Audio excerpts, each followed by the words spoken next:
Right, dobrý den, or ahoy, if we keep it at informal level. I just quickly changed the name on the slide. Maybe you noticed that before there was a different name. Unfortunately, it was a colleague of mine who could not arrive today, so I filled in for him. So I hope he'll be just satisfied with me taking the presentation. Well, within GIA, our company EasyLink, which is based in Prague, Czech Republic, cover a region which is, I would say, quite a bit closer to you guys in terms of culture and nature than the countries that were presented before. No offense, guys, but let's start first with what is actually Central Eastern Europe. I really would like everyone to distinguish between Central and Eastern Europe.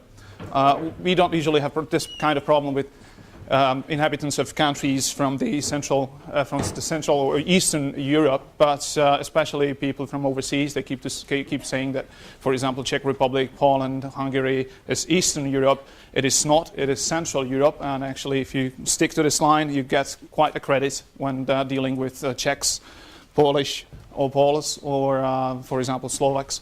So, well, these countries that we cover within GIA are basically, or let's start with the definition of what Central Eastern Europe is. Basically, it's everything between Germany, Austria and Italy on the west, and Russia and Turkey on the east. For the purpose of this presentation, of course, I excluded the Baltics region because we don't want to stick our nose in ESSA's region.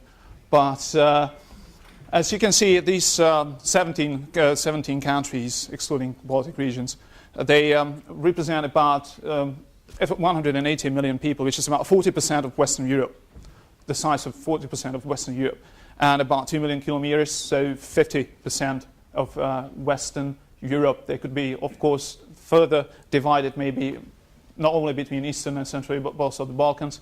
I'm sure you know. Well, not that I underestimate your knowledge of the basic economic stuff, but I took the liberty of putting some basic micro data just to show how different economies evolved in the last year, and also how important it is to actually choose the right market. Well, if you look at this is how it works. Great. So if you look at at the size of the market in terms of number of inhabitants, and of course Poland and Romania rule the area. But if you look at it also from the wealth point of view, how wealthy the countries are, then Poland or Romania are way behind countries such as Czech Republic, Slovakia, or for example Hungary. Poland is actually on the 5th place. So here, unfortunately, it's not quite clear, but I highlighted the countries which are the best performers in these categories with red and yellow color. Unfortunately, on this screen, it all blends into one color, but anyway, these are the biggest. So I was mentioning Poland is the biggest market, but in terms of wealth and the purchasing power of an average inhabitant, it's at a much worse level than countries of the Central Europe in terms of Czech Republic, Slovakia, or Poland. On the other hand, the champion or the wealthiest economy is, of course, Slovenia, but with only 2 million inhabitants, it's not really that significant a market. Within this presentation, I will really focus on these 7 European Union countries, which I would say should be the first step for you to go when you are targeting Central Eastern Europe. Just not to bore you that much with statistics data, I will just emphasize the development of the economy in the last years. As you can see that the economies, until the crisis in 2008, the economies of Central Eastern Europe have grown at a very fast pace, basically tripled the size of Western Europe. The champion was perhaps, or the best performer was Slovakia, which in 2007, which is unfortunately not here, the growth was over 10%. And unlike majority of countries in Europe, Poland, for example, managed to keep its growing pace even in 2009. So even during the crisis, they managed to to go through it. Oops, sorry, I forgot I got this device in my hand. Well, obviously the richest, or let's say richest, the most developed region of the Central Eastern Europe is the group of the 4 countries, Czech Republic, Poland, Slovakia, and Hungary. These countries not only are very good performing right now, but they're building on a long traditional industrial tradition. Well, especially Czech Republic on an industrial tradition, which started basically at the beginning of the 19th century. Not many people know, for example, the first car was manufactured in the Czech Republic or Czechoslovakia. Actually, not Czechoslovakia, but it was a part of the Austrian-Hungarian Empire at that time, already in 1896. So this actually proves what the country really builds on, a long industrial tradition. Czech Republic, there are 10 million people, which is quite, let's say, an average in the region. The second highest GDP per capita, strong manufacturing tradition and industry, strong inflow of FDI, regional headquarters, R&D centers. It has a very good strategic location right in the heart of Europe, as we say. It's an open liberal economy compared to, let's say, countries more into the east of Europe. And it's a major market. Although Czechs, for example, in terms of personal spending, are still quite savvy, and price is really the most important thing.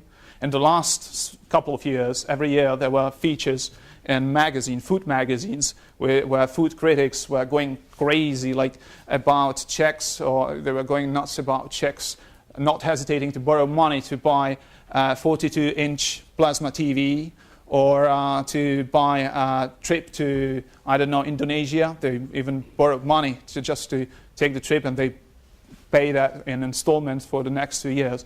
But when it came to food, for example, they went to Lidl. They bought the cheapest stuff that you could get there, like sausages with no meat in it, and ice cream with no cream actually in it. So, but this still prices are a very important aspect in the Czech Republic, but it's getting better. And now, actually, in the last years, there are even some luxurious brands, or I would say luxurious brands started flowing in, recognizing there is a good potential for high quality, more expensive products.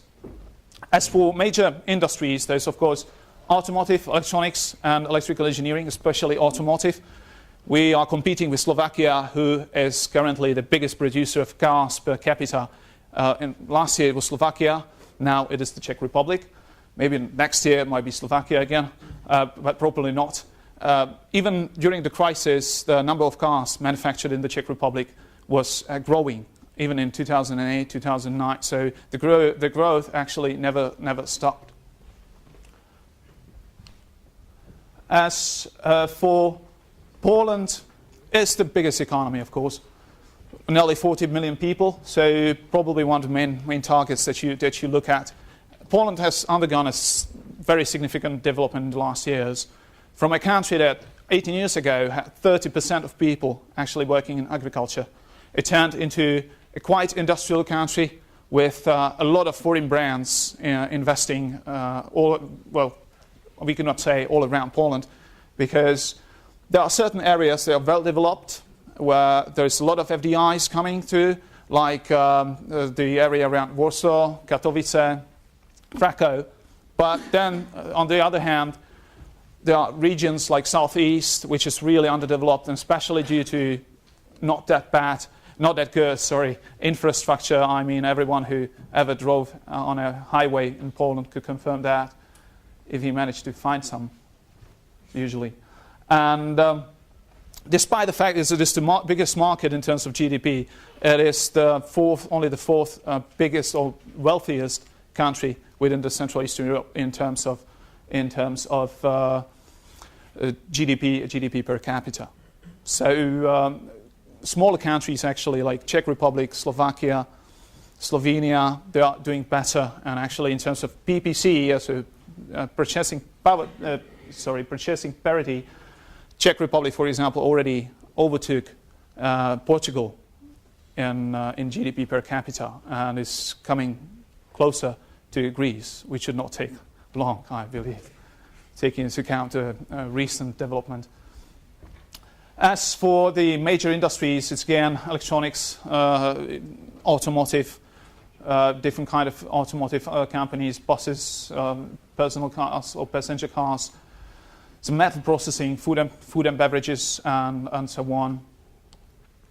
As for Hungary, Hungary was a model economy in the 90s. They introduced real market reforms or implemented these reforms in the late 90s.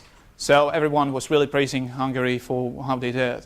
But as you certainly know, recently they have serious trouble regarding the state debt, quite erratic government, which from time to time comes with a law which is quite in opposite what, let's say, local businessmen would be expected to do, like nationalizing of pension funds or imposing special taxes on industries where the, let's say, foreign companies are mostly ruling, and so on. And it is, in the past, it was a very key or a hub for biotech technologies. It's quite important to know. It was